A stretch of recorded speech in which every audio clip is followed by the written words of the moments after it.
বাংলাদেশে এখন যে সুযোগ সুবিধা আপনারা ভোগ করতেছেন, সেই সুযোগ সুবিধা আর ভোগ করতে পারবেন না। এই বিদ্যুৎ আর থাকবে না, থাকবে অনেক অল্প, হয়তো 20%, যতদিন না পূর্ণাঙ্গ উৎপাদন না করা হয়েছে। ভারতের আদানির লাইন বন্ধ করে দেবে, আরও কত কি, রাশিয়ারটাও বন্ধ হয়ে যেতে পারে, সব বন্ধ হয়ে যাবে। বিদেশ থেকে ডলার আসবে না, ইউরো আসবে না, প্রবাসীদের ধরে ধরে পাঠিয়ে দেবে, অনেক কিছু। গার্মেন্টসে ক্রয় আদেশ বাতিল হয়ে যাবে। আপনার গাইবান্ধার কত মানুষ গার্মেন্টস থেকে ইনকাম করতেছে, ওরা ইনকাম পাবে না, বাড়ি ফেরত চলে আসবে। তো যখন দেখবেন যে এরকম ভয়ঙ্কর ম্যাসাকার চলতেছে, আপনি বলবেন যে রাখো তোমার দিন, রাখো তোমার ইসলাম, নামাও আবদুল্লাহকে, দরকার নাই, এর চেয়ে আগেরটাই ভালো ছিল। এটাই বাস্তবতা। তাহলে কখন ইসলামের বিজয় সম্ভব হবে? যখন অন্তত 20%, বাংলাদেশের অন্তত 20 থেকে 30% মানুষের ইমান বিল গায়েবে ইয়াকিন থাকবে। ইমান বিল গায়েব কি? ইমান বিল গায়েবের একটা বড় পার্ট হচ্ছে পরকাল।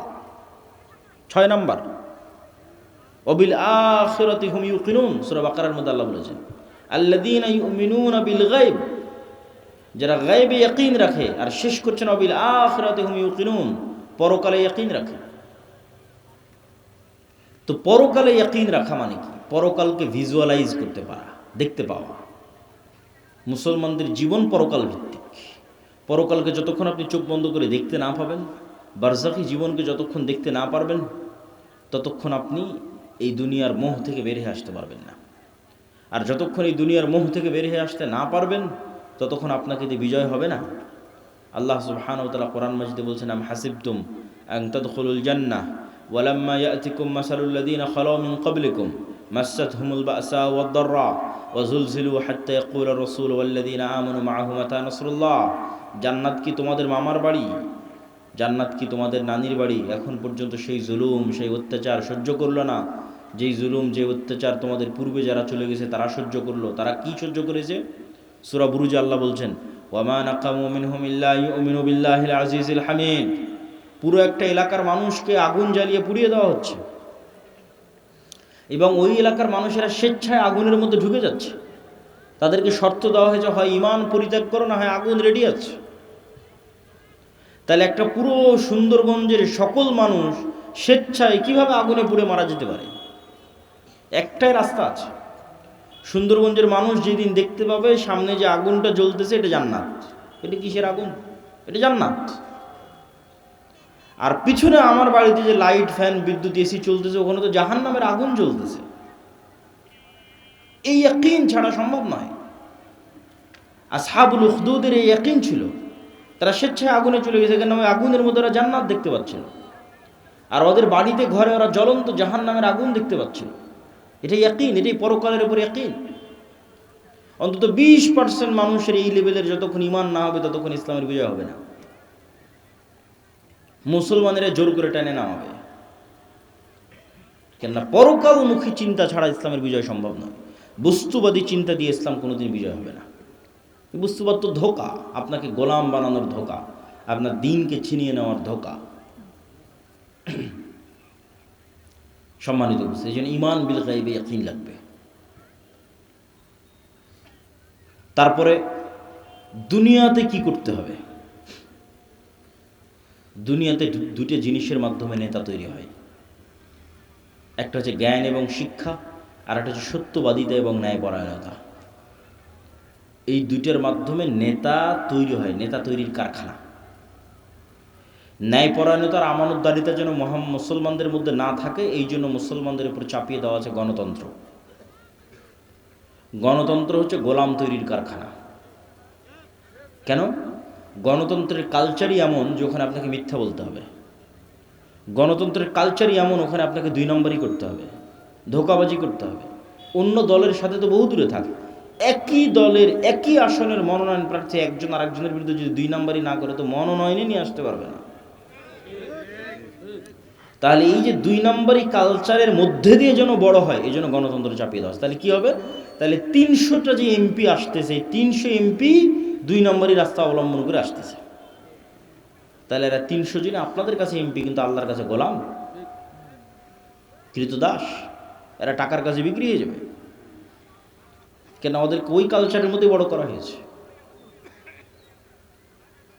তাহলে সত্যবাদী, ন্যায়পরায়ণ, যে কোথাও বিক্রি হবে না। এই যে OC, DC, SP, AC land, sub registrar, এদের তো রাজনৈতিক দলের সাথে এদের ক্ষমতা যায় না। আওয়ামী লীগের আমলেও যারা ছিল এখনও তারাই। এটা সরকারি চাকরি, যতক্ষণ রিটায়ার্ড না হয়েছে ততক্ষণ যাবে না। পুলিশ বলেন, আর্মি বলেন, জজ বলেন, বিচারক বলেন, সব। তো এরা তো আমরা আপনারাই, এরা তো বাইরের কেউ নয়। এরাই যদি বলে যে আজ থেকে সত্যবাদী হলাম, ন্যায়পরায়ণ হলাম, একদিনে দেশে 80% ইসলাম কায়েম হয়ে যাবে। কিন্তু ভুল হচ্ছে আমরা মানুষকে বুঝাতে পারিনি যে এটা ইসলাম। মানুষ মনে করে নিয়েছে যে সবাই মিলে যদি আমরা বোরখা পরি তাহলে ওটাই হয়তো শতভাগ ইসলাম। ওটা অবশ্যই ইসলাম। আমরা সবাই মিলে যদি মসজিদে যাই তাহলে এটাই শতভাগ ইসলাম, অবশ্যই ওটা ইসলাম। কিন্তু আমরা সবাই মিলে মসজিদেও গেলাম, সবাই মিলে বোরখাও পরলাম, কিন্তু আবার একজন আর একজনের টাকা মেরেও নিলাম। তাহলে আমরা এখনো বুঝিনি যে ইসলাম কি, এইটা এখনো বুঝিনি। কেন? এক কালবে আল্লাহর ঈমান আর আমানতের খেয়ানত একত্রিত হতে পারে না। লা ঈমান আল ঈমান লা আমানাত লাহু।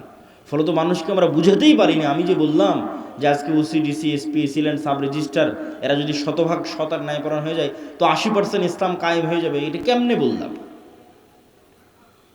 কেননা রাষ্ট্রে ইসলামের ট্রাম্প কার্ডই হচ্ছে, রাষ্ট্রে ইসলামের বিজ্ঞাপনই হচ্ছে ন্যায়, ন্যায়পরায়ণতা, ন্যায় বিচার, সত্যবাদিতা। এটা মোহাম্মদ সাল্লাল্লাহু আলাইহি ওয়াসাল্লাম মার্কেটিং করে গেছে ঈসা আলাইহিস সালামের জন্য, যে ঈসা আলাইহিস সালামের পূর্বে পৃথিবী জুলমে ভরা থাকবে। ঈসা আলাইহিস সালাম না আসা পর্যন্ত কিয়ামত কায়েম হবে না। লা তাকুমুস সাআ হাত্তা ইয়ানজিল ঈসা ইবনে মারইয়াম। ঈসা ইবনে মারইয়াম যতক্ষণ অবতীর্ণ না হয়েছে কিয়ামত হবে না। আর ঈসা ইবনে মারইয়াম অবতীর্ণ হয়ে কি করবে জানো? সারা পৃথিবীতে ন্যায় প্রতিষ্ঠা করবে। আল্লাহু আকবার। এটা ব্র্যান্ডিং। রাসূল সাল্লাল্লাহু আলাইহি ওয়াসাল্লাম এটা বলেনি যে ঈসা ইবনে মারইয়াম অবতীর্ণ হয়ে সারা পৃথিবী সব মানুষকে বাধ্যতামূলক সালাত আদায় করাবেন। মানুষ সালাত আদায় করবে, কিন্তু রাষ্ট্রে ইসলামের ব্র্যান্ডিং কি? রাষ্ট্রে ইসলামের ব্র্যান্ডিং হচ্ছে ন্যায়। তো ওই OC, DC, SP, AC land, sub registrar এরা এমন ইসলাম বুঝলো যে এরা এখন মানুষের টাকা মেরে নিয়ে হজ করে, ঘুষ নিয়ে মসজিদে দান করে, প্রশ্ন ফাঁসের টাকা দিয়ে মাদ্রাসায় দান করে। তাহলে আমরা কি ইসলাম বুঝালাম বলেন মানুষকে? এটার সাথে যে ইসলামের কোনো সম্পর্ক নাই, এটা যে মুনাফিকি, এটা তো আমরা বুঝাতে পারলাম না। এইটার তো দিনের সাথে ঠাট্টা আছে, এটা তো মুনাফিকি আছে। ধরেন একজন মানুষ হারাম নয় হালাল টাকা দিয়ে দান করলো, একজন মানুষ 5 ওয়াক্ত সালাত জামাতে মসজিদে আদায় করলো, রাতে তাহাজ্জুদের সালাত আদায় করলো, তবুও ওই রাতে তাহাজ্জুদ সালাত আদায়কারীর চেয়ে আর আল্লাহর রাস্তায় হালাল টাকা দানকারীর চেয়ে ওসি যদি শুধু তার নিজ চেয়ারে বসে ন্যায় প্রতিষ্ঠা করতে শতভাগ, ওইটা বেশি নেকির কাজ ছিল। এইটাই তো বুঝাতে পারলাম না। এটা রাসূল সাল্লাল্লাহু আলাইহি ওয়াসাল্লামের হাদিস, সাবআতু ইউযিল্লুহুমুল্লাহ ইয়াওমা লা যিল্লা ইল্লা যিল্লু। 7 শ্রেণীর মানুষকে আল্লাহ আরশের ছায়া দিবেন, তার 1 নম্বরে জায়গা দেওয়া আছে ন্যায়পরায়ণ, দায়িত্বশীল। বাকি নামাজি, দানকারী এদেরকে 2, 3, 4 জায়গা দেওয়া আছে। আর 1 নম্বরে জায়গা দেওয়া আছে যে নিজ দায়িত্বে শতভাগ ন্যায়পরায়ণ। তাহলে OC, DC, SP, AC land, sub registrar এদেরকে আমরা বুঝাতে পারলাম না যে তুমি তো যে পাগলামি করতেছো ওটা তো মুনাফিকি, ওটা তো করার দরকারই নাই। তুমি এই যে দায়িত্ব বসে আছো এটাই শতভাগ ন্যায়ের সাথে যদি তুমি পালন করতে পারো, তাহলে তুমি কি পালন করতেছো জানো? রব্বুল আলামিনের গুণে গুণান্বিত হচ্ছ। রব্বুল আলামিন আল্লাহ, তার সবচেয়ে বড় গুণ হচ্ছে তিনি ন্যায়পরায়ণ, জুলম করেন না। মানুষ হয়ে তুমি মানুষের উপর শতভাগ ন্যায় করতেছো, দিস ইজ এ মিরাকল। মানুষ হয়ে তুমি রব্বুল আলামিনের যে গুণ, যে উনি কারো উপর জুলুম করবেন না, সেটা তুমি বাস্তবায়ন করতে, এটা অনেক মহৎ গুণ, বিশাল গুণ। কিন্তু এটা আমরা মানুষকে বুঝাতে পারলাম না। ইসলাম কি এটা মানুষকে বুঝাতে আমরা ব্যর্থ। তাহলে সত্যবাদিতা, ন্যায়পরায়ণতা ছাড়া নেতা হওয়ার কোনো সুযোগ নাই। আর সত্যবাদী, ন্যায়পরায়ণ মানুষ যেন বের না হয়ে আসে, এই জন্য গণতন্ত্র। এই গণতন্ত্রের ফাঁক দিয়ে যদি কেউ সত্যবাদী, ন্যায়পরায়ণ বের হয়েও আসে, তাহলে ওসমান হাদির মতো গুলি করে হত্যা করা হবে। কেন? ওটার ওজন বহন করতে পারবে না রাষ্ট্র। আধিপত্যবাদী শক্তি ওটার ওজন বহন করতে পারবে না। আর শিক্ষা এবং জ্ঞান, আল্লাহ পৃথিবীকে যেই ফাংশনের উপর তৈরি করেছেন, সেই ফাংশনের মধ্যে এটাই আছে যে শিক্ষা এবং জ্ঞানের বাটন যে চাপ দিবে সে নেতা হবে। এখন সুন্দরগঞ্জের যুবকেরা যদি সব free fire, PUBG, TikTok, IPL, BPL এগুলো নিয়ে ব্যস্ত থাকে, সময় নষ্ট করে, মদ, জুয়া, গাঞ্জা নিয়ে ব্যস্ত থাকে, আর ইউরোপ আমেরিকার ইহুদি খ্রিস্টানের সন্তানেরা যদি জ্ঞান অর্জন করে, তো আল্লাহ বলবে না এই ইহুদি খ্রিস্টান তোদের নেতা বানাবো না, আমার সুন্দরগঞ্জে কিছু মদখোর জুয়াখোরকে নেতা বানাবো। এটা আল্লাহ করবেন না। আল্লাহ নিজের তৈরি করা রুলস ভাঙ্গেন না। ওই ইহুদি খ্রিস্টানের নেতা হয়ে যাবে। আর এই সুন্দরগঞ্জের মদখোর জুয়াখোর মুসলমান হওয়ার পরও গোলাম থাকবে, কেন আমার পায়ে গোলামির জঞ্জির সে নিজে বেঁধেছে, কিছু করার নেই। আল্লাহ এই সিস্টেম তৈরি করেছে যে জ্ঞানী নেতা হওয়া যায়। কেন বলেন তো? আল্লাহ নিজে সবার চেয়ে জ্ঞানী। আদম আলাইহিসসালাতু ওয়াসসালামকে জ্ঞান দিয়ে, আল্লাহ সম্মান দিয়ে ফেরেশতা এবং জিন দিয়ে সিজদা করিয়েছে। ইবলিস করেনি, ইবলিস বোঝেইনি, ইবলিসের প্রশ্নই ভুল। ইবলিস প্রশ্ন করেছে আমি তো আগুনের তৈরি। আরে পাগলা, আগুনের তৈরি আর নূরের তৈরি এগুলো তো কথা নয়, জ্ঞান তো তোমার চেয়ে বেশি। আদম আলাইহিসসালাতু ওয়াসসালামকে জ্ঞান দেওয়া হয়েছে তোমার চেয়ে বেশি, নাহলে তোমার আগুনের চেয়ে নূরের তৈরি ফেরেশতা তো আরও শ্রেষ্ঠ। নূরের তৈরি ফেরেশতা কি জন্য সিজদা করতেছে, আর তুমি আগুনের তৈরি হয়ে কি বলতে চাও, কি বুঝাতে চাও? জ্ঞানই শ্রেষ্ঠত্ব, জ্ঞানই ক্ষমতা। আল্লাহ তলুতকে যখন নেতা বানালেন তখন বলছেন বাসতাতান ফিল ইলমি ওয়াল জিসম, আমি তলুতকে নেতা বানিয়েছি জ্ঞানের জোরে, জ্ঞানের ক্ষমতায়। কিন্তু আজ মুসলমানদের সাথে জ্ঞানের কোনো সম্পর্ক নেই, বই পুস্তক পড়ার কোনো সম্পর্ক নাই। তাহলে কীভাবে নেতা হবেন? গোলামির জিঞ্জির তো আমরা আমাদের পায়ে নিজেরাই বেঁধেছি। এবার কল্পনা করেন যে 500 জন যদি এমন যুবক তৈরি হয়, যে 500 জন যুবক শতভাগ তাওহীদে বিশ্বাসী, শতভাগ ঈমান বিল গায়বে ইয়াকিন রাখে, মানে পরকাল দেখতে পায়, বস্তুবাদী নয়, আবার জ্ঞানে সর্বোচ্চ। আবার জ্ঞান টাকা দিয়ে কিনে নেওয়া যায় না। কত ডাক্তার, ইঞ্জিনিয়ার নেবেন, অনেক জ্ঞান অর্জন করেছে, পিএইচডি ডিগ্রিধারী, একটা 1 লাখ, 5 লাখ, 1 কোটি টাকার জন্য স্বাক্ষর বিক্রি করে দিচ্ছে। বন্দরে বসে আছে, চিটাগাং বন্দরে, মেডিকেলগুলোতে বসে আছে, গাড়ি হাতিয়ে দিবে, কোম্পানির ওষুধ লিখবে। ও কি জ্ঞানী নয়? জ্ঞানী, কিন্তু ওর জ্ঞানকে বিক্রি করে দিয়েছে, ন্যায়পরায়ণ নয়। তাহলে কল্পনা করেন যে 500 এরকম যুবক তৈরি হয়েছে যারা সর্বোচ্চ ডাক্তার, সর্বোচ্চ ইঞ্জিনিয়ার, কিন্তু বিক্রি হয় না, কেউ কিনতে পারে না ওদেরকে, ন্যায়পরায়ণ, সত্যবাদী, আবার তাওহীদে সর্বোচ্চ, শতভাগ তাওহীদে বিশ্বাস রাখে, আবার ঈমান বিল গায়বে ইয়াকিন রাখে। এদেরকে পরাজিত করবে এরকম কোনো শক্তির জন্মই হয়নি পৃথিবীতে। কিন্তু হ্যাঁ, এরকম 500 যুবক তৈরি হয়ে গেলে তারা পৃথিবীর জন্য, সাম্রাজ্যবাদী শক্তির জন্য হুমকি। তখন তারা এদেরকে ধ্বংস করতে চাইবে, হত্যা করতে চাইবে। আর যখন ধ্বংস এবং হত্যা করতে চাইবে তখন আল্লাহর সাহায্য লাগবে। আল্লাহর সাহায্য ছাড়া মুসলমানদের বিজয় আগেও কোনোদিন হয়নি, পরেও কোনোদিন হবে না। দুনিয়ার শক্তিতে মুসলমানদের বিজয় হয় না। দুনিয়ার শক্তি চেষ্টার অংশ। বিজয় হয় কি দিয়ে? একটু কথা বলেন তো, কি দিয়ে বিজয় হয়? আল্লাহর সাহায্য দিয়ে বিজয় হয়। তা আল্লাহর সাহায্য কেমনে পাবেন? আল্লাহর সাহায্য পাওয়ার জন্য 2টা বড় মাধ্যম আছে, প্রযুক্তি আছে, অস্ত্র আছে আল্লাহর সাহায্য পাওয়ার। একটা সালাত আর একটা জিকির। 5 ওয়াক্ত সালাতের তো লাগবেই। 5 ওয়াক্ত সালাতের পরে আরও একটা সালাত খুবই পাওয়ারফুল, ওটা হচ্ছে রাতের সালাত। আর জিকির তো আছেই, কিন্তু জিকিরের মধ্যে একটা জিকির খুবই পাওয়ারফুল, ওটা হচ্ছে সকাল সন্ধ্যার জিকির। কিন্তু এই সালাত এবং এই জিকির কেন পাওয়ারফুল, এই সালাত এবং জিকির দিয়ে কেমনে আল্লাহর সাহায্য আসবে, এটা একটু বুঝে তারপরে আমাদেরকে সামনের দিকে আগাতে হবে। দেখেন, এখান থেকে ঢাকা অথবা আমেরিকা অথবা রাজশাহীতে কোনো ভালো টিচার যদি থাকে, তার সাথে আপনি অনলাইনে ক্লাস করতেছেন লাইভ, অথবা অনলাইনে ফোনে কথা বলতেছেন লাইভ। তো এই যে অনলাইনে ফোনে লাইভ কথা বলতেছেন, লাইভ ক্লাস করতেছেন, লগ ইন করে পাসওয়ার্ড দিয়ে, তো হাজার হাজার কিলোমিটার দূরে থাকা টিচারের মুখোমুখি হয়েছেন ইন্টারনেট দিয়ে, জুম দিয়ে, হোয়াটসঅ্যাপ দিয়ে। তো এইটা যে প্রযুক্তি, এই প্রযুক্তির চাইতেও লক্ষ কোটি গুণ টপ লেভেলের প্রযুক্তি হচ্ছে আমি দুনিয়াতে বসে আছি আর আমার সাথে 7 আসমানে থাকা রব্বুল আলামিন লাইভ কানেক্টেড হবেন। ওটা হচ্ছে সালাত। রব্বুল আলামিনের সাথে, রব্বুল আলামিন 7 আসমানে আরশে, আমি দুনিয়ায়, কিন্তু মুখোমুখি হব লাইভ, সরাসরি কথা হবে। ওটার প্রযুক্তি সালাত, ওটার জন্য সালাতে দাঁড়াতে হবে, সিস্টেম ওইটা, ফরম্যাট ওইটা। যেটা আমার পূর্বের বক্তা বলছিলেন, এটা গায়েবে নির্ধারিত ফরম্যাট, লাউহে মাহফুজে নির্ধারিত ফরম্যাট। সেম হুবহু ওই ফরম্যাট যখন আপনি ধারণ করবেন, কানেকশন তৈরি হয়ে গেছে। ফরম্যাটে উল্টাপাল্টা হয়ে গেলে কানেকশন হবে না, নেটওয়ার্ক কাজ করবে না, অ্যাক্টিভ হবে না, ফাংশন করবে না। এই জন্য ফরম্যাট হুবহু ওই রকমই থাকা লাগবে, যেমনটা লাউহে মাহফুজে, লাউহে মাহফুজ থেকে জিব্রাইল, জিব্রাইল থেকে মোহাম্মদ সাল্লাল্লাহু মোহাম্মদ সাল্লাল্লাহু থেকে কোরআন এবং হাদিসে। তো কোরআন এবং হাদিসে যেভাবে ফরম্যাট দেওয়া আছে ওটাই হতে হবে। তাহলে ওই ফরম্যাট দিয়ে আপনি এখন জমিনে বসে থেকে রব্বুল আলমিনের সাথে কানেকশন হবে।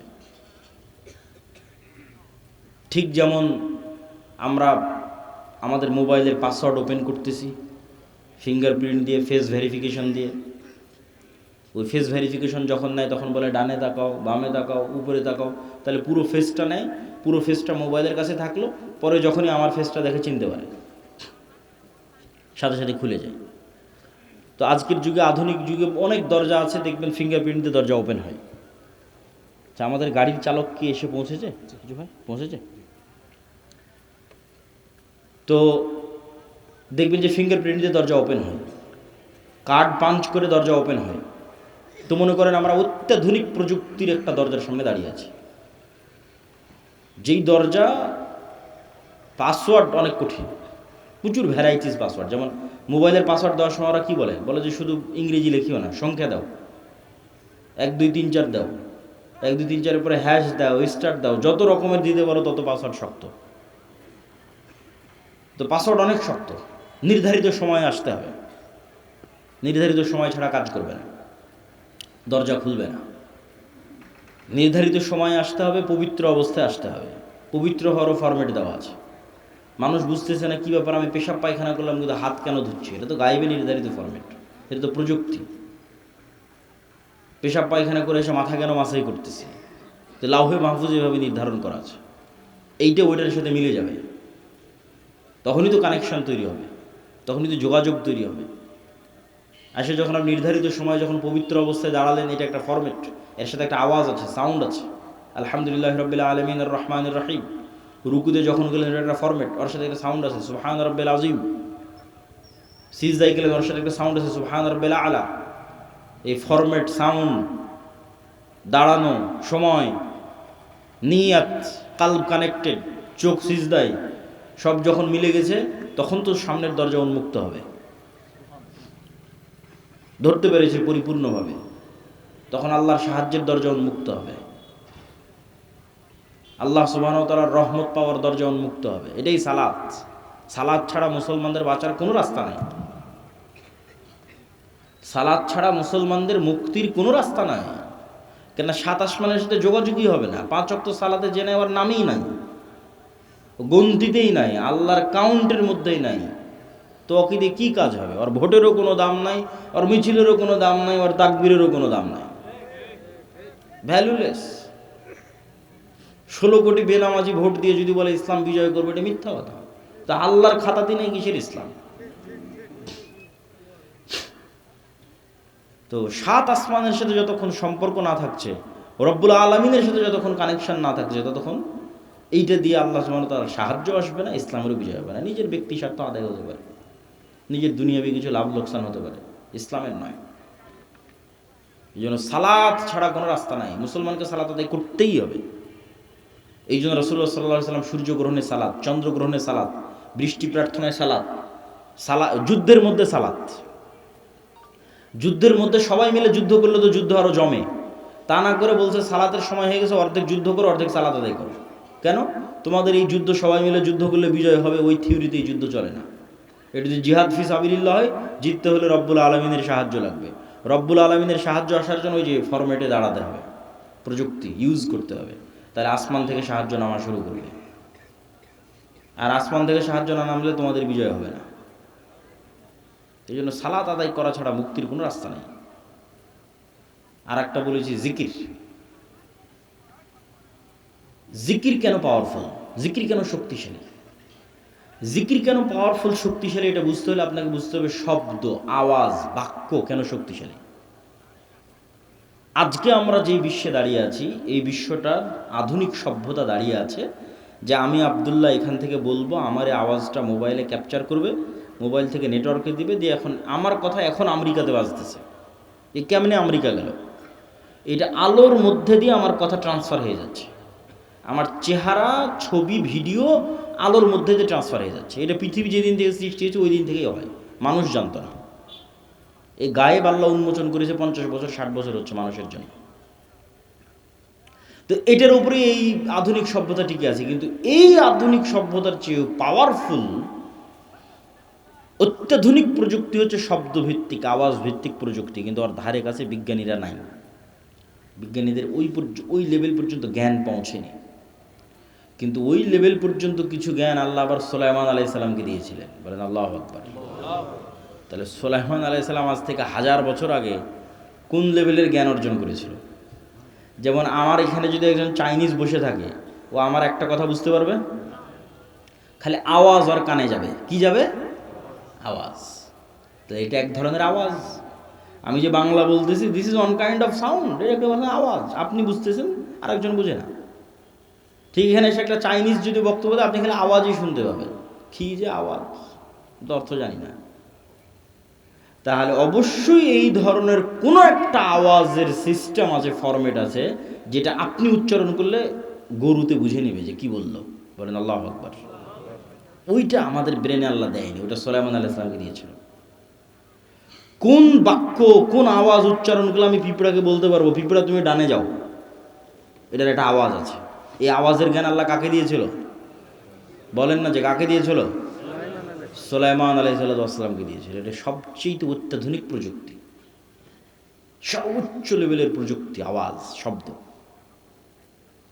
আবার ওই পিঁপড়া কি বলতেছে সেটাও সুলাইমান আলাইহিস সালাম বুঝতো, পাখি কি বলতেছে ওটাও সুলাইমান আলাইহিস সালাম বুঝতো। সুলাইমান আলাইহিস সালামের জীবদ্দশায় সবচেয়ে ঐতিহাসিক একটা ব্যতিক্রম ঘটনা হচ্ছে রানী বিলকিসের সিংহাসনকে উঠিয়ে নেওয়া আসা হয়েছে চোখের পলকে। কোরআনে এর বর্ণনা আছে। তো সুলাইমান আলাইহিস সালাম যখন বললেন বিলকিসের সিংহাসনকে নিয়ে আসতে হবে, তখন একটা জিন বলছে, ক্বালা ইফরিতুম মিনাল জিন, যে আমি আপনার এই বসা থেকে উঠার আগে ওই সিংহাসন ইয়ামান থেকে ফিলিস্তিনে নিয়ে আসবো। এইটা সুলাইমান আলাইহিস সালামের পছন্দ হয়নি। তখন আরেকজন বলল, কোরআনের ইবারত হচ্ছে আল্লাযী ইনদাহু ইলমুম মিনাল কিতাব, যার কাছে কিতাবের জ্ঞান আছে, সে বলল যে আপনার চোখের পলক পড়ার পূর্বে সিংহাসন হাজির হয়ে যাবে। তাহলে ইফরিত নামক জিন যখন বলেছে, তখন গায়ের জোরে বলেছে, যে গায়ের জোরে উড়ে যাব, উড়ে আসব। আর পরের জন যখন বলেছে, গায়ের জোরে বলেনি, জ্ঞানের জোরে বলেছে। আল্লাহ কোরআনে বলেছে আল্লাযী ইনদাহু ইলমুম মিনাল কিতাব, কিতাবের জ্ঞান আছে। কি জ্ঞান? কোন জ্ঞান? যে জ্ঞানে চোখের পলকে সিংহাসন নিয়ে চলে আসবে ইয়ামান থেকে ফিলিস্তিন, 1000 কিলোমিটার দূরে।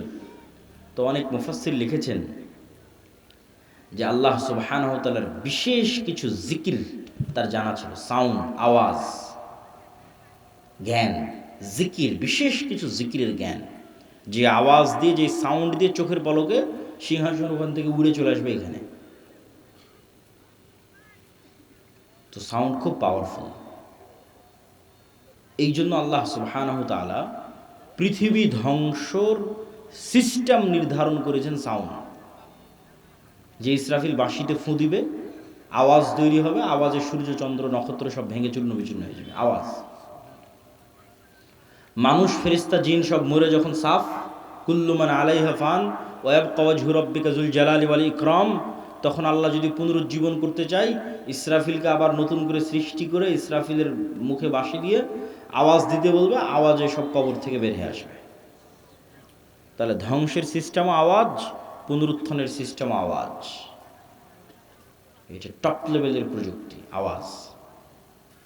এই জন্য মুসা আলাইহিস সালামকে যে লাঠি দেওয়া হয়েছে, মুসা আলাইহিস সালামের যে মুজিজার পাথর ছিল, যেটাতে আঘাত করে বৃষ্টি তৈরি, ঝর্ণা তৈরি হয়েছিল, যে পাথর আর লাঠি বানু ইসরায়েলরা বহন করতো তাবুত নাম দিয়ে, কোরআনে আছে তাবুতের কথা, আর সাকিনা, তাবুত। ওরা সব যুদ্ধ ওটা নিয়ে যেত, ওটার বরকতে ওদের বিজয় হয়ে যেত। ওইটা ওরা হারিয়ে ফেলেছে। ওরা মনে করছে এই তাবুত জেরুজালেমের মসজিদে আকসার মাটির নিচে আছে। তো ওদের ওই তাবুতের চেয়েও মুসা আলাইহিস সালামের লাঠির চেয়েও, মুসা আলাইহিস সালামের হাতের মুজিজার চেয়েও, ঈসা আলাইহিস সালামের মৃত্যুকে জীবিত করার চেয়েও পাওয়ারফুল জিনিস মুসলমানদের কাছে আছে। সেটা হচ্ছে সরাসরি আল্লাহর আওয়াজ, কোরআন। বলেন আল্লাহু আকবার। কোরআন সরাসরি আল্লাহর আওয়াজ, আল্লাহর সাউন্ড, আল্লাহর শব্দ, আল্লাহর বাক্য, যেটা জিব্রাইল হয়ে মুহাম্মদ সাল্লাল্লাহু আলাইহি ওয়াসাল্লাম হয়ে আমাদের পর্যন্ত এসেছে। এই জন্য কোরআন তেলাওয়াত বিশুদ্ধ হতে হবে, যাতে হুবহু মুহাম্মদ সাল্লাল্লাহু আলাইহি ওয়াসাল্লামের মতো হয়। ফরম্যাট মিলবে, তখন বেশি কাজ করবে, এবং ওইভাবে ওই লেভেলের আরবি বুঝতে হবে। এটাই মুসলমানদের সবচেয়ে বড় সম্পদ, সবচেয়ে বড় প্রযুক্তি, যার সামনে পৃথিবীর কোনো শক্তি টিকতে পারবে না।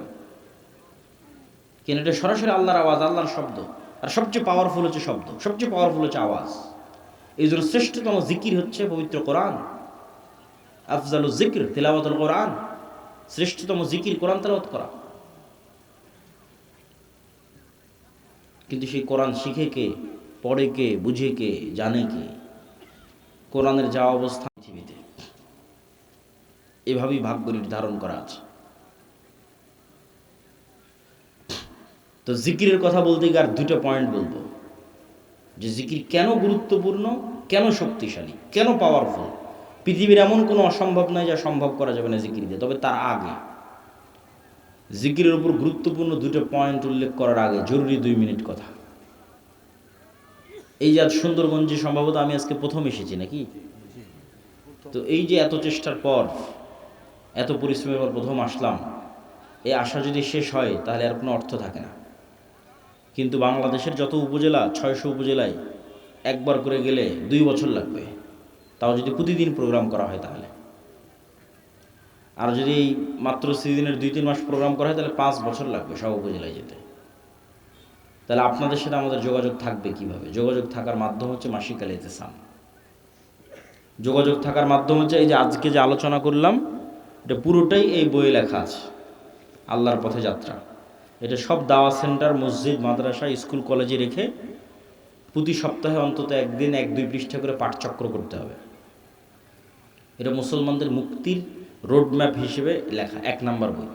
2 নম্বর আর একটা বই আসবে পূর্ণাঙ্গ বিপ্লবের জন্য, যে একদল মুসলমান প্রস্তুত হবে, তারা কি করবে, কি কাজ তাদের, সেটাকে দার্শনিক অ্যাঙ্গেল থেকে, ভিন্ন অ্যাঙ্গেল থেকে, পবিত্র কোরআন এবং হাদিসের মাধ্যমে, দলিলের মাধ্যমে গায়েবের বিষয়গুলোর উপর ফোকাস দিয়ে লেখা আছে। শয়তান, ফেরেশতা, রূহ, নফস, ইমান বিল গায়েব, জিকির, সালাত, এগুলোর উপর ফোকাস দিয়ে লেখা আছে। তো আমাদের বই, পুস্তক এবং মাসিক আল ইতিসাম, এগুলো আপনাদের সাথে, আমাদের সাথে আপনাদের স্থায়ী সম্পর্ক ধরে রাখবে। 2 নম্বর হচ্ছে মক্তব।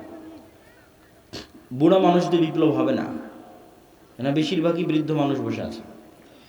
বিপ্লবের জন্য নতুন প্রজন্ম লাগবে। এই নতুন প্রজন্মকে কোথায় পাবেন? মাদ্রাসায় আছে 2% করে, মাদ্রাসায় আসে 2%। সারা বাংলাদেশের যত স্টুডেন্ট, 2% মাদ্রাসা। তাহলে 98% স্টুডেন্টকে ধরতে হলে মসজিদে যেতে হবে। প্রত্যেক গ্রামের মসজিদে ওই এলাকার শতভাগ মুসলমানের সন্তানকে মক্তবে নিয়ে আসতে হবে। এটাই আন্দোলন, এটাই মুভমেন্ট। এরাই ভবিষ্যৎ সিটিসিএসপি হবে। এদের মাথার মধ্যে ছোটবেলায় এই আকিদা, এই বিশ্বাসগুলো দিয়ে দিতে হবে। যাদের কাজ কি, সত্যবাদীতে ন্যায় পরায়ণতা কি, শিক্ষা জ্ঞান কি, শতভাগ তাওহীদ কি, ঈমান বিল গায়বি ইয়াকিন কি। এই জন্য মক্তব লাগবে। মক্তবের সিলেবাস আমারই লেখা, আমাদের দাওয়ায়ে আল্লাহর যে মক্তব চলে, উসমানী কায়দা আছে, আদর্শ শিক্ষা আছে, তালিমউদ্দিন আছে। প্রায় 700 মসজিদের উপর মসজিদের ইমামেরা আমাদের কাছে ট্রেনিং নিয়েছে, এবং আমার ধারণা যারা ট্রেনিং নিয়েছে তারা আগের চেয়ে এখন ভালো পড়ায় এবং বাচ্চাদেরকে ভালো শেখায়, আলহামদুলিল্লাহ। এই সকল মক্তবের উপর একটা আমাদের প্রতিযোগিতা আয়োজন হচ্ছে এনটিভিতে, যেটা তো অনেক খরচ। মক্তবের স্টুডেন্টরা টিভিতে যাবে, সেই উদ্যোগে এই অনুষ্ঠান আয়োজন হচ্ছে। তো অত্র অঞ্চল, পুরো সুন্দরগঞ্জ আশপাশে যত বেশি পারা যায় মক্তবের শিক্ষকদের ট্রেনিং দেওয়ানো, এটা আপনাদের কাজ। যাতায়াত খরচও লাগে না, থাকা খাওয়া লাগে না। 3 নম্বর হচ্ছে যে দিনী প্রতিষ্ঠানগুলো হবে, সেই দিনী প্রতিষ্ঠানগুলোকে জামিয়া সালাফির সাথে অধিভুক্ত করা। এইটার মাধ্যমে আমাদের সাথে আপনাদের সম্পর্ক তৈরি হবে। এটা বলে এবার জিকিরের যে 2টো পয়েন্ট, সেই 2টো পয়েন্টের দিকে আগায়। মেয়েদের কথা বলা হয়েছে, যে মেয়েরা আজকের অনুষ্ঠানে আছে, তাদের উদ্দেশ্য করে কিছু বলা যায় কিনা। আমার বক্তব্যের যেটা মূল বিষয় ছিল ন্যায়পরায়ণতা এবং সত্যবাদিতা, গোলামি থেকে মুক্তির জন্য। এটা অনেকেই যদি মনে করে শুধু ছেলেদের কাজ, এটার অনেক অংশ মেয়েদের সাথে জড়িত আছে। কিভাবে? এই যে আপনারা যারা এখানে উপস্থিত আছেন, নিজ বাপের সম্পত্তিতে নিজ বোনকে ন্যায়ের সাথে সম্পদ দিয়েছেন? যদি দিয়ে থাকেন, নেতা হবেন, আপনার ছেলেরা নেতা হবে। যদি না দিয়ে থাকেন, আপনি গোলাম, আপনার পরবর্তী 14 প্রজন্ম গোলাম। এটাই গোলামীর স্বভাব। ধোঁকা দেওয়া, ন্যায় প্রতিষ্ঠা না করা, এটাই গোলামীর স্বভাব। তাহলে মা এবং বোনকে তাদের সম্পত্তি ন্যায়ের ভিত্তিতে বন্টন করতে হবে। ঠিক মা এবং বোনকে চিন্তা করতে হবে, আমি কি আমার শাশুড়ির সাথে ন্যায় করতেছি? শাশুড়িকে চিন্তা করতে হবে, আমি কি আমার স্ত্রীর সাথে ন্যায় করতেছি? এই এক চিন্তাতে সমাজ ঠিক হয়ে যাবে। এক চিন্তাতে একদিনে সমাজ সংশোধন হয়ে যাবে। যদি ন্যায়, ইনসাফ, অন্যায় করা যাবে না। ওটা আসল ইসলাম, ওটা প্রকৃত ইসলাম। ওটা আগে, ওটাতে ফেঁসে গেলে কিয়ামতের মাঠে বেশি ফেঁসে যাবে না। কেন আল্লাহ ওটা ক্ষমা করবে না, ওটা মানুষের সাথে সম্পৃক্ত। অন্যগুলো তো আল্লাহর কাছে ক্ষমা চাইলে আল্লাহ ক্ষমা করে দেবে। তো মা এবং বোনদের ক্ষেত্রেও আজকের আমাদের আলোচনা পরিপূর্ণরূপে প্রযোজ্য। জিকির, জিকিরের ক্ষেত্রে যে দুটো পয়েন্ট বাকি আছে। মুসা আলাইহিস সালাতু ওয়াস সালামকে আল্লাহ সুবহানাহু ওয়া তাআলা বললেন যে, মুসা, তোমাকে লাঠি দিলাম, জিহুব বা তোতলা ছিল ভালো করে দিলাম, ভাইকে সহযোগী হিসেবে দিলাম, তো এখন তুমি রওনা দাও। তবে একটা কথা মনে রাখো, ওয়ালা তানিয়া ফি জিক্রি, জিকির করতে যদি ভুলে যাও সব ডিঅ্যাক্টিভেট হয়ে যাবে। যা ফাংশন দিয়েছি, ধরেন মুসা আলাইহিস সালাতু ওয়াস সালাম 1 সপ্তাহ থেকে নামাজও পড়ে না, জিকিরও করে না, ধরেন কথার কথা বলতেছি। তার মানে মুসা আলাইহিস সালামের কলব আল্লাহর সাথে কানেক্টেড নাই। সালাতের প্রযুক্তিও ব্যবহার করেনি, জিকিরের প্রযুক্তিও ব্যবহার করেনি, কলব রব্বুল আলামিনের সাথে কানেক্টেড হতে পারেনি। এখন যদি ওই লাঠি 1000 ছাড়ে, জীবনে সাফ হবে না, ও ডিঅ্যাক্টিভেট হয়ে গেছে। সমুদ্রের মধ্যে মারলে রাস্তা তৈরি হবে না। যেভাবে তোমাদের ফেসবুক, হোয়াটসঅ্যাপ, ফেসবুক কর্তৃপক্ষ মেটা ডিঅ্যাক্টিভেট করে দেয়, ডিঅ্যাক্টিভেট হয়ে গেছে। ওটা তখনই কাজ করবে যখন মুসা আলাইহিস সালামের কলব রব্বুল আলামিনের সাথে কানেক্টেড। সালাত এবং জিকির, এই দুটো দিয়ে। ওটা আল্লাহ বলে দিচ্ছে, ওয়ালা তানিয়া ফি জিক্রি, খবরদার আমাকে স্মরণ করতে বলিও না, তোমার কলবকে আমার সাথে কানেক্টেড থাকতে হবে। তাহলে তোমার হাতের লাঠি সমুদ্রে মারলে রাস্তা তৈরি হয়ে যাবে। আল্লাহু আকবার। এই জন্য জিকিরের কোনো বিকল্প নাই। দোয়াতে নিজের প্রয়োজন বেশি থাকে, যে আল্লাহ আমাকে এটা দাও, টাকা পয়সা দাও, ছেলেকে A+ দাও, মেয়ের ভালো পাত্রে বিবাহ দিয়ে দাও, ধন সম্পদ দাও, আল্লাহ দ্রুত বিয়ের ব্যবস্থা করে দাও, কত রকমের সব নিজের প্রয়োজনের দোয়া দেওয়া ভরা। মানুষ দোয়া করবে, আল্লাহ পছন্দ করে, কোনো সমস্যা নেই। কিন্তু জিকিরে নিজের প্রয়োজন থাকে না। জিকির শুধু আল্লাহর বড়ত্ব, আল্লাহর মহত্ব, আল্লাহর গুণগান, আল্লাহর পবিত্রতা, আল্লাহর শ্রেষ্ঠত্ব, বান্দার কোনো স্বার্থ নাই। জিকির ফেরেশতাদের ইবাদত, জিকির আমার আশেপাশে যা আছে সবগুলোর ইবাদত। আল্লাহ সুবহানাহু ওয়া তাআলা বলছেন, এটা একটা গায়েবের নিউজ। এটাতে বক্তব্যের শেষের দিকে চলে যাব। ইউসাব্বিহু লিল্লাহি মা ফিস সামাওয়াতি ওয়া মা ফিল আরজ, আসমান জমি এবং তার মধ্যে যা কিছু আছে, এই প্যান্ডেল, ওই টিস্যু, এই গায়ের জামা, ওই মোবাইল ক্যামেরা, এই মাটি, সব 24 ঘন্টা তাসবিহ পড়তেছে। আল্লাহু আকবার। এই তাসবিহ পড়ার আওয়াজ আছে, আমি এমনি বলি না, আওয়াজ সবচেয়ে পাওয়ারফুল। আপনি পিঁপড়া চলার আওয়াজ যেমন শুনতে পান না, এটাও শুনতে পান না, কিন্তু এই পিঁপড়া চলার আওয়াজ ঠিকই হাতি শুনতে পায়, আল্লাহর অন্য প্রাণী শুনতে পায়, আপনি পান না, কিন্তু আওয়াজ হচ্ছে।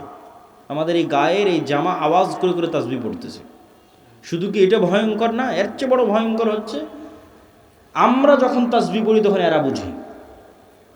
রাসূলুল্লাহ সাল্লাল্লাহু আলাইহি ওয়াসাল্লাম বলেন, মুয়াজ্জিন যখন আজান দেয়, আর আজানের আওয়াজ যতদূর পর্যন্ত যায়, জীবজন্তু, জড়বস্তু, জড় পদার্থ, কীট পতঙ্গ, পঙ্গপাল সব এই আওয়াজ বুঝে এবং এই আওয়াজের পক্ষে কিয়ামতের মাঠে সাক্ষী দিবে। তাহলে চারপাশের জীবজন্তু, সৃষ্টিজীবের ইবাদত হচ্ছে তাসবিহ, জিকির। ফেরেশতার ইবাদত তাসবিহ, জিকির। তাহলে এবার আপনিও যখন সকাল সন্ধ্যা জিকির করবেন, তাসবিহ পাঠ করবেন, তখন আপনার জন্য পৃথিবীর সব কিছু সহজ হয়ে যাবে। 5 ওয়াক্ত সালাত, রাতের সালাত এবং সকাল সন্ধ্যের জিকির মুসলমানদের সবচেয়ে বড় অস্ত্র। আর এই পবিত্র কোরআন, আল্লাহর সাহায্য আসমান থেকে জমিনে নামিয়ে আনার জন্য। এটা ছাড়া ওই যে আপনি শতভাগ তাওহীদে বিশ্বাসী, শতভাগ ঈমান বিল গায়বে ইয়াকিন রাখেন, বিশাল জ্ঞান অর্জন করেছেন, সত্যবাদিতা, ন্যায়পরায়ণতা প্রতিষ্ঠা করতে যাবেন, তো বহির্বিশ্ব তো আপনাকে বাঁচিয়ে রাখবে না, মারবে। তখন তো আপনার আল্লাহর সাহায্য লাগবে, তখন কি করবেন? কিয়ামতের মাঠেও কোটি কোটি টাকার মালিক হওয়ার সুযোগ সুবিধা আছে। তবে কোটি কোটি টাকার মালিক কিয়ামতের মাঠে হতে হলে দুনিয়া থেকে দিয়ে যেতে হবে। ওখানে উপস্থিত কোনো বুদ্ধি নাই যে আজকে টাকার তো খুব দরকার, টাকা কোথায় পাবো, কোনো বুদ্ধি নাই। আমার পূর্বের বক্তা বলছিলেন জান্নাত বিক্রি হয়, সেটা আরেকটু আপনাদের বুঝিয়ে বলি। আপনাদের কেউ কি দাবি করতে পারবেন যে আমি আমার জীবনে এক ওয়াক্ত সালাতও কাজা করিনি, এক রাকাত সালাতও কোনোদিন ভুল পড়িনি, পুরো সালাতে সবসময় আল্লাহর কথাই স্মরণে রেখেছি, এরকম শতভাগ নিখুঁত সালাতের গ্যারেন্টি কেউ দিতে পারবেন? তো মানুষ আল্লাহকে চ্যালেঞ্জ দিয়ে বলতে পারবে না যে আল্লাহ সালাতেও তো একটাও মিস দেয়নি, আর সালাতে তো কোনোদিন তোমার কথা বাদ দিয়ে অন্য কারো কথা স্মরণ করিনি, তাহলে জান্নাত দিবা না কেন? এই প্রশ্ন করার ক্ষমতা পৃথিবীর খুব কোনো মানুষের নাই বললেই চলে। যে সালাতের দিকে, ইবাদতের দিকে যদি কেউ ঠিক থাকে, আর একদিকে নাই, সেটা কি? গুনাহ মুক্ত থাকা। পৃথিবীর কোনো মানুষ দাবি করে বলতে পারবে না যে না আমি শতভাগ নিষ্পাপ। তো শতভাগ নিষ্পাপ, অতএব তুমি আমাকে কেন জান্নাত দিবা না? তাহলে মানুষের জান্নাতে যাওয়ার ভরসা সালাত, সিয়াম, হজ, জাকাত, ইবাদত এগুলো দিয়ে হচ্ছে না। কেন হচ্ছে না? ওগুলোতে মানুষের ভুল ত্রুটি হয়েই যায়। আর একটা কেন দিয়ে হচ্ছে না? একদিকে ইবাদতই ঠিক মতো করেনি, আর একদিকে গুনাহের বোঝা আছে। তাহলে রাস্তা কই? রাস্তা নাই তো। ফলত মানুষকে আল্লাহ সুবহানাহু ওয়া তাআলার সামনে হাত পাততে হয় যে আল্লাহ তুমি অনেক বড় দয়ালু, ইবাদতও ঠিক মতো করতে পারিনি, গুনাহও অনেক জমা হয়ে আছে, ক্ষমা করে দাও। আল্লাহর দয়া এবং ক্ষমাতে জান্নাত যেতে পারবে, দাবিতে নয়। কিন্তু দাবিতে জান্নাত যাওয়ার দুটো রাস্তা আছে, এখানে গ্যারেন্টি নিশ্চিত জান্নাত। তার একটা হচ্ছে মানুষ আল্লাহর রাস্তায় যুদ্ধ করে জীবন দিয়ে দিবে। ইন্নাল্লাহা আশতারা মিনাল মুমিনিনা আনফুসাহুম ওয়া আমওয়ালাহুম বিআন্না লাহুমুল জান্নাহ। সত্যি যদি নিয়ত বিশুদ্ধ থাকে, সত্যিকার অর্থে যদি জিহাদে অংশগ্রহণ করে থাকে, বাড়ি থেকে বের হয়েছে কিন্তু আর ফিরে আসেনি, আল্লাহ সুবহানাহু ওয়া তাআলা তাকে শহীদ হিসেবে কবুল করেছে, তাহলে ও দাবিতে জান্নাতে যাবে। কেননা ওর রক্তের ফোঁটা পড়ার পূর্বে যা যা এই কমতিগুলো ছিল, ইবাদতের কমতি আর গুনাহ, সবগুলোর কাফফারা হিসেবে তার জীবনকে গ্রহণ করে নেওয়া হয়েছে। তাহলে এখন তোর বাধা প্রদানকারী কিছু থাকলো না। ও এখন ওর কাছে জান্নাত এখন বিক্রি হয়ে গেছে। তো বিক্রি হওয়া জিনিসের উপর দাবি থাকে, এটা তো আমি কিনেছি, কে এখানে ঢুকতে বাধা দেবে? এটা আমার হাতে দলিল আছে, কেউ ঢুকতে বাধা দিতে পারবে না। ক্রয়কৃত জমিতে ঢুকতে কে বাধা দেবে? তো আপনি যেমন গুলশানে প্লট এবং ফ্ল্যাট কিনতেছেন, আল্লাহ সুবহানাহু ওয়া তাআলা বলছে আমি জান্নাতের প্লট আর ফ্ল্যাট সেল করতেছি, কে কিনবে? কেনার একটা রাস্তা জীবন দিয়ে দিতে হবে আল্লাহর রাস্তায়। কেনার আর একটা রাস্তা হচ্ছে টাকা দিয়ে কিনতে হবে। তাহলে কি হবে? টাকা দিয়ে আপনি ইবাদতে যা কমতি হয়েছে ওটাও রিকভার করতে পারবেন, গুনাহ যা হয়েছে তাও মেটাতে পারবেন, মানুষজন যা মামলা মোকদ্দমা নিয়ে আসবে তারও জরিমানা দিতে পারবেন। টাকা খুবই পাওয়ারফুল। তাহলে আপনি টাকার জোরে জান্নাত কিনে নিলেন, টাকার পাওয়ারে জান্নাত কিনে নিলেন, কিন্তু ওই পরিমাণ টাকার মালিক হয়ে তো উঠতে হবে। সম্মানিত উপস্থিতি, তো ইবাদতের কমতিতে টাকা গ্রহণ হয়, গুনাহের কাফফারে টাকা গ্রহণ হয় দুনিয়াতেই, পরকালে তো হবেই। হজ করতে গেছেন, কোনো একটা ইবাদত পূর্ণ মতো হয়নি, জামরায় পাথর নিক্ষেপ ভালো মতো হয়নি, দিন মিস গেছে, মুয়াল্লিম সাহেব আপনাকে বলবে যে আপনি একটা দুম্বা বা খাসি আল্লাহ রাস্তায় দান করে দেন। তাহলে ইবাদতে যে কমতিটা হয়েছে হজে, ওই কমতিটা রিকভার হয়ে যাবে, পূরণ হয়ে যাবে। রমজান মাসে দিনের বেলা স্ত্রীর সাথে সাংসারিক জীবনে গেছেন, এটা অনেক বড় কবিরা গুনাহ। এই কবিরা গুনাহ থেকে দুনিয়াতেই মুক্তি হয়ে যাবে। টাকার জোরে একজন গোলামকে আজাদ করে দেন, অথবা টাকার ক্ষমতায় 60 জন মিসকিনকে খাওয়ান। তো টাকা দিয়ে দুনিয়াতেই গুনাহের কাফারা এবং নেকির কমতিতে, ইবাদতের কমতিতে রিকভারি হয়। এটা কিয়ামতের মাঠেও হবে। আবার মানুষজন যখন মামলা মোকদ্দমা নিয়ে আসবে তখনও হবে। ফলত কিয়ামতের মাঠে নিশ্চিত জান্নাত পেতে হলে ঘরে বসে থাকার সুযোগ নাই। প্রচুর পরিমাণে হালাল উপায়ে টাকা ইনকাম করতে হবে, আর প্রচুর পরিমাণে সেই টাকা আল্লাহর রাস্তায় দান করতে হবে। তাহলে জান্নাত কনফার্ম, নিশ্চিত করে কিনে নিয়ে দুনিয়া থেকে বিদায় হওয়া যাবে। তো জান্নাত বিক্রি হয়, এটা বুঝালাম। গোলামি থেকে মুক্তির জন্য অর্থনৈতিক মুক্তি জরুরি, এটা কেন? রাসূলুল্লাহ সাল্লাল্লাহু আলাইহি ওয়াসাল্লাম যখন মক্কা থেকে হিজরত করে মদিনায় আসেন, তখন মদিনার সকল টাকা পয়সার মালিক ছিল ইহুদিরা। বাজার ঘাট সব কিছুর কেন্দ্র তাদের হাতে। এখন মদিনা সনদের চুক্তির ভিত্তিতে মুহাম্মদ সাল্লাল্লাহু আলাইহি ওয়াসাল্লাম মদিনা নামক রাষ্ট্রের প্রধানমন্ত্রী। এখন প্রধানমন্ত্রী আমি, কিন্তু টাকার কন্ট্রোল আমার হাতে নাই, তাহলে এই দেশ আমি চালাতে পারবো না, সম্ভব নয়। ওটাকে বলা হয় ঢাল নাই, তলোয়ার নাই, নিধিরাম সর্দার। নামকাওয়াস্তে বসে আছে, কিন্তু ক্ষমতা প্রয়োগের মাধ্যম নাই। তো মুহাম্মদ সাল্লাল্লাহু আলাইহি ওয়াসাল্লাম খুব ভালোভাবে জানতেন যে মদিনার টাকার কন্ট্রোল যতক্ষণ আমার হাতে না আসবে, ততক্ষণ এই মদিনায় প্রকৃত শাসন তৈরি করা কঠিন আছে। ইহুদিদের কাছে নত থাকতে হবে। এই জন্য রাসূলুল্লাহ সাল্লাল্লাহু আলাইহি ওয়াসাল্লাম প্রথম আদেশেই আনসার এবং মুহাজিরদের মধ্যে মুআলাত, আল ওয়ালা, মুআলাতের সম্পর্ক তৈরি করে দিলেন, যে প্রত্যেক আনসার তার যা সম্পদ আছে সেটার একটা অংশ মুহাজিরদের দিয়ে দিবে। কারো 10টা উট থাকলে 5টা দিয়ে দিবে, কারো 10 বিঘা জমি থাকলে 5 বিঘা দিয়ে দিবে। কেন? আনসারীরা কৃষক আর মুহাজিরেরা ব্যবসায়ী, যারা মক্কা থেকে আল্লাহর নবীর সাথে এসেছে, এদের রক্তে ব্যবসা আছে। স্বয়ং রাসূল সাল্লাল্লাহু আলাইহি ওয়াসাল্লাম ব্যবসায়ী। তাহলে মদিনার টাকার কন্ট্রোল হাতে নিতে হলে ব্যবসা করা লাগবে, কৃষি কাজ করে হবে না। আর মদিনার আনসারীরা কৃষক, অতএব ওরা ওদের সম্পত্তি অর্ধেক অর্ধেক করে মুহাজিরদের বুঝিয়ে দিক, মুহাজিররা ওইটা নিয়ে ব্যবসা শুরু করবে। অল্প কয়েকদিনের মধ্যে মদিনার টাকার কন্ট্রোল চলে আসবে মুহাম্মদ সাল্লাল্লাহু আলাইহি ওয়াসাল্লামের সাহাবীদের হাতে।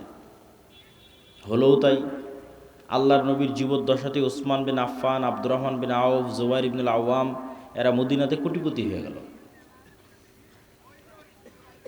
এবং টাকা দিয়ে যে গোলামি থেকে মুক্তি হয়, রাসূলুল্লাহ সাল্লাল্লাহু আলাইহি ওয়াসাল্লাম যখন মসজিদে নববীর জায়গা নির্ধারণ করলেন, তখন ওই মসজিদে নববীর সামনে একটা কুয়া ছিল, যে কুয়ার মালিক ইহুদি। এখন আজকেই সৌদি আরবের সবচেয়ে বড় সমস্যা পানি। তাদের 1500 বছর আগে পানির কি প্রয়োজন ছিল মরুভূমির দেশে, আর মুসলমানদেরকে ওযু করা লাগে 5 বার। তো মুহাম্মদ সাল্লাল্লাহু আলাইহি ওয়াসাল্লাম কি ইহুদির কাছে নত হয়ে বলতে হবে, বাবা ইহুদি, আমার মুসলমানেরা তো ওযু করবে, তো তোমার কুয়াটা একটু ব্যবহার করতে দিতে হবে, একটু দিবা? এই যে নত হওয়া, এই নত হওয়াটাই তো গোলামি। রাসূলুল্লাহ সাল্লাল্লাহু আলাইহি ওয়াসাল্লাম বললেন, কে আছে এমন যে এই কুয়া জান্নাতের বিনিময়ে কিনে দিতে পারবে মুসলমানদের জন্য? ওসমান ইবনে আফফান রাদিয়াল্লাহু তাআলা আনহু তার নিজের টাকা দিয়ে এই কুয়া রাসূল সাল্লাল্লাহু আলাইহি ওয়াসাল্লামের আদেশে কিনে দিলেন। তাহলে ওসমান যদি টাকা ইনকাম না করত, আর সেই টাকা দিয়ে যদি কুয়া না কিনে দিত, তাহলে ইহুদির কাছে অনুরোধে মাথা নত হতো মুহাম্মদ সাল্লাল্লাহু আলাইহি ওয়াসাল্লামের। টাকার জোরে সে মাথাটা নত হলো না। এটাই স্বাধীনতা। ফেরাউন বানু ইসরাইলকে গোলাম বানাতো, তার একটা পদ্ধতি, অনেকগুলো পদ্ধতির একটা পদ্ধতি টাকা। সেটা হচ্ছে কারুনকে দিয়ে প্রচুর পরিমাণে সুদি লোন দিত, সুদের উপর লোন দিত। সুদের উপর লোন দিলে মানুষকে দ্রুত গোলাম বানানো যায়। তো এইটা একটা পদ্ধতি ছিল, টাকার কন্ট্রোল নিজের হাতে রেখে সুদের উপর লোন দিয়ে বানু ইসরাইলকে গোলাম বানানো। মুহাম্মদ সাল্লাল্লাহু আলাইহি ওয়াসাল্লামের জীবদ্দশায় যে যুদ্ধগুলো হয়েছে, এই যুদ্ধগুলোকে আপাত দৃষ্টিতে দেখলে মনে হয় যে এটি ধর্মযুদ্ধ, হক আর বাতিলের যুদ্ধ। কিন্তু বদরের যুদ্ধের ইতিহাস পড়ে দেখেন, বাস্তবে কিন্তু এটা অর্থনীতির যুদ্ধ, টাকার দ্বন্দ্ব, টাকার যুদ্ধ। অন্তত বদরের যুদ্ধের ক্ষেত্রে হক বাতিল তো আছেই, কিন্তু শুরুটা হয়েছে কিভাবে দেখেন। এখান থেকে কেবলা কি পিছন দিকে? এইদিকে। এখান থেকে যদি কেবলা এইদিকে হয়, তাহলে আমরা ধরে নিই এই যে এটা হচ্ছে মক্কা, এটা হচ্ছে মদিনা, আর এটা হচ্ছে সিরিয়া, বা আমি যে পারে বসে আছি এটা সিরিয়া, ফিলিস্তিন, জেরুজালেম। আর ওই পাশে এটা হচ্ছে সমুদ্র, লোহিত সাগর। তো ওই মক্কা থেকে আদিকাল থেকে মানুষেরা ব্যবসা করার জন্য এই সিরিয়াতে আসতো, সমুদ্রের ধার দিয়ে, সাইড দিয়ে, কিনারা দিয়ে। আমাদের নবী মুহাম্মদ সাল্লাল্লাহু আলাইহি ওয়াসাল্লাম নিজে স্বয়ং তার চাচা আবু তালেবের সাথে এই রাস্তা দিয়ে সিরিয়াতে ব্যবসা করতে এসেছে। তো এখন মুহাম্মদ সাল্লাল্লাহু আলাইহি ওয়াসাল্লাম যখন মক্কা থেকে হিজরত করে মদিনায় চলে আসলেন, মদিনায় আসার পরে তিনি ওই যে ব্যবসায়িক রাস্তা, ওই যে ব্যবসায়িক রুট, ওই ব্যবসায়িক রুটটা বন্ধ করে দিলেন। বিজনেস রুট বন্ধ মক্কার কাফের মুশরিকদের জন্য, যে ওদেরকে তো মদিনার এই সমুদ্র পার হয়ে সিরিয়াতে আসতে হবে। তো রাসূলুল্লাহ সাল্লাল্লাহু আলাইহি ওয়াসাল্লামের বিজনেস রুট বন্ধ করে দেওয়ার কারণে আবু সুফিয়ান আর সিরিয়া থেকে মক্কায় ফিরে যেতে পারে না। কেননা মধ্যের যে রাস্তা, এই রাস্তার কন্ট্রোল মুহাম্মদ সাল্লাল্লাহু আলাইহি ওয়াসাল্লামের হাতে, কেননা মধ্যে মদিনা পড়েছে। তখন সে সাহায্য চেয়ে পাঠায় মক্কাতে আবু জাহালের কাছে, যে বিজনেস রুট যদি ক্লিয়ার না থাকে ব্যবসা করবো কি দিয়ে, ব্যবসা বন্ধ হয়ে গেলে খাবো কি। আর মদিনায় যাওয়া হয়নি মুহাম্মদ সাল্লাল্লাহু আলাইহি ওয়াসাল্লামের শুক্রবার 7 দিন, এখনই বিজনেস রুট বন্ধ করে দিয়েছে, কাল পাওয়ারফুল হলে কি করবে? তাহলে ঘটনা দেখেন, এটা টাকার কন্ট্রোল কার হাতে থাকবে, অর্থনীতির কন্ট্রোল কার হাতে থাকবে, এটা মুহাম্মদ সাল্লাল্লাহু আলাইহি ওয়াসাল্লাম খুব ভালো বুঝতেন। তখন যুদ্ধ হলো বদরের।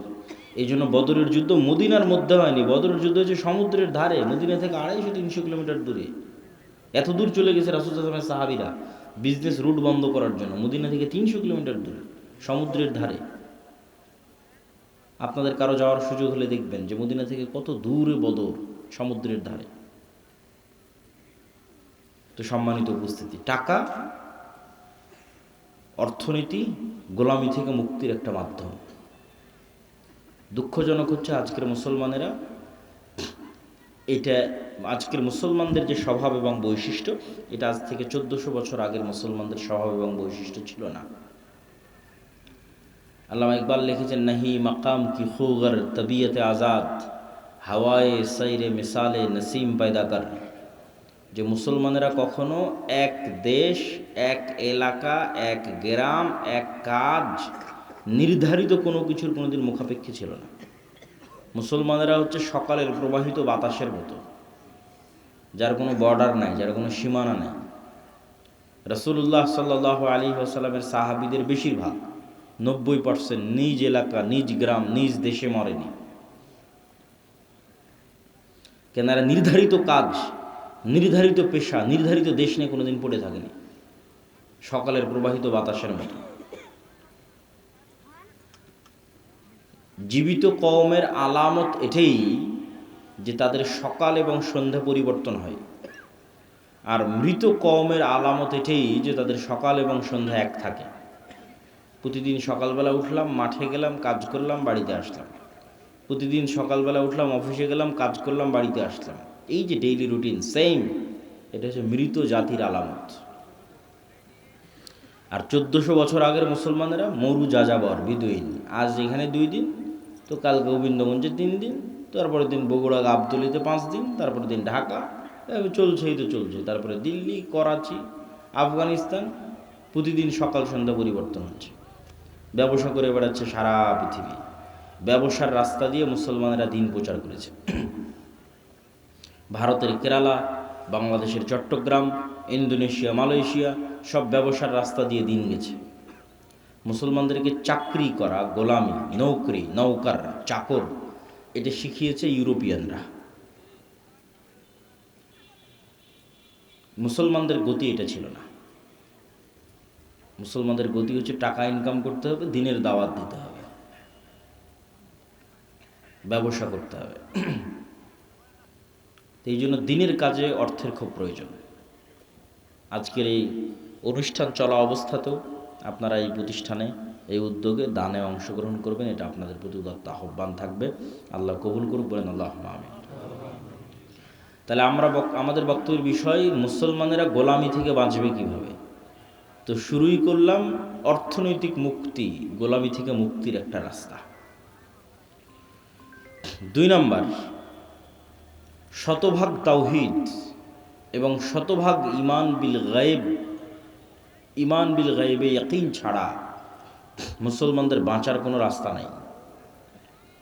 অন্তত 20% মানুষ লাগবে বাংলাদেশে যদি আমরা একটা পূর্ণাঙ্গ বিপ্লব চাই, যে বিপ্লবটা হবে ন্যায়ের, যে বিপ্লবটা হবে ইনসাফের, তাহলে অন্তত 20% মানুষ লাগবে, যেই 20% মানুষ শতভাগ তাওহীদে বিশ্বাসী, শতভাগ ঈমান বিল গায়বে ইয়াকিন রাখে। শতভাগ তাওহীদ কি?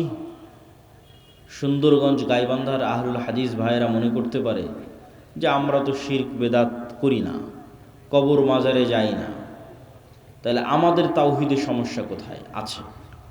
শতভাগ তাওহীদে খুব কম মানুষ বিশ্বাসী। যেমন এখানে অনেকেই আছেন যিনি কবরে মাজারে যান না, কিন্তু তিনি বিড়ি সিগারেটের নেশায় আসক্ত। তাহলে ওনার ইলাহ হচ্ছে বিড়ি সিগারেট। ইলাহাহু হাওয়া, মনের প্রবৃত্তি তার ইলাহ। সে আল্লাহর ইচ্ছার সামনে নিজের ইচ্ছাকে জবাই করতে পারেনি। আল্লাহর চাওয়া, আল্লাহর আদেশের সামনে নিজেকে পরিপূর্ণ আত্মসমর্পণ করতে পারেনি। ये दौर अपने इब्राहिम की तलाश में है। আজকের যুগে মুসলমানদের মুক্তির রাস্তা হচ্ছে একজন ইব্রাহিম আলাইহিস সালাম লাগবে। মুসলমানদের মধ্যে ইব্রাহিম আলাইহিস সালাম নাই। ইব্রাহিম আলাইহিস সালাম মানে কি? শতভাগ তাওহীদ। তো মুসলমানদের মুক্তির রাস্তা ইব্রাহিম আলাইহিস সালামের মতো হতে হবে, শতভাগ তাওহীদপন্থী হতে হবে। আপনি টাকার জন্য, দুনিয়া এবং বস্তুবাদী চিন্তাধারার জন্য হালাল হারামের চিন্তা চেতনা বাদ দিয়ে দিয়েছেন, ক্ষমতার জন্য বাদ দিয়ে দিয়েছেন, নারীর জন্য বাদ দিয়ে দিয়েছেন, বিড়ি সিগারেট নেশার জন্য বাদ দিয়ে দিয়েছেন। তাহলে এগুলো প্রত্যেকটাই দাসত্বের জিনজির। এগুলো পূর্ণাঙ্গ তাওহীদের প্রমাণ বহন করে না। যখন আপনি সব কিছু থেকে মুক্ত, আপনার হৃদয়, আপনার কলব যখন টাকার প্রাধান্য থেকে মুক্ত, টাকার আধিপত্য থেকে মুক্ত, দুনিয়ার খ্যাতির নেশা থেকে মুক্ত, দুনিয়ার ক্ষমতার লোভ থেকে মুক্ত, নারীর নেশা থেকে মুক্ত, বিড়ি সিগারেট জুয়া ফ্রি ফায়ার পাবজি এগুলোর নেশা থেকে মুক্ত, এই কলব শুধু ওটাই পছন্দ করে যেটা আল্লাহ পছন্দ করে, শুধু ওটাই ভালোবাসে যেটা আল্লাহ ভালোবাসে, ওটাই করতে মনে চায় যেটা আল্লাহ সুবহানাহু ওয়া তাআলা বলেছেন, ওইটাকে ঘৃণা করে যেটাকে আল্লাহ সুবহানাহু ওয়া তাআলা ঘৃণা করেছেন। এইভাবে যখন ইব্রাহিম আলাইহিস সালাতু ওয়াস সালামের মতো হয়ে যাবে, এবার গোলামি থেকে মুক্তির রাস্তা শুরু হয়ে যাবে। রাষ্ট্র কিভাবে তৈরি হয়? ইবনে খালদুন লিখেছেন, রাষ্ট্রের অন্যতম একটা ভিত্তি হচ্ছে আসাবিয়া, কোনো নির্দিষ্ট একটা জিনিসের উপর কঠোরতা। পৃথিবীর সব রাষ্ট্র কোনো না কোনো একটা জিনিসের উপর কঠোর হওয়ার মাধ্যমে ওই রাষ্ট্র গড়ে উঠেছে। যেমন এখনকার যত নেতা দেখতে পাবেন বাংলাদেশের অথবা এরকম মুসলিম দেশের, সবার মুখে দেখবেন জিকির চলে, গণতন্ত্র, আমরা গণতান্ত্রিক রাষ্ট্র তৈরি করব, গণতন্ত্রের জন্য আন্দোলন করেছি, গণতন্ত্রের জন্য জীবন দিয়েছি, গণতন্ত্রমুখ। তাহলে এই রাষ্ট্রটা তৈরি করা হচ্ছে গণতন্ত্রের উপরে, এটাই আসাবিয়া।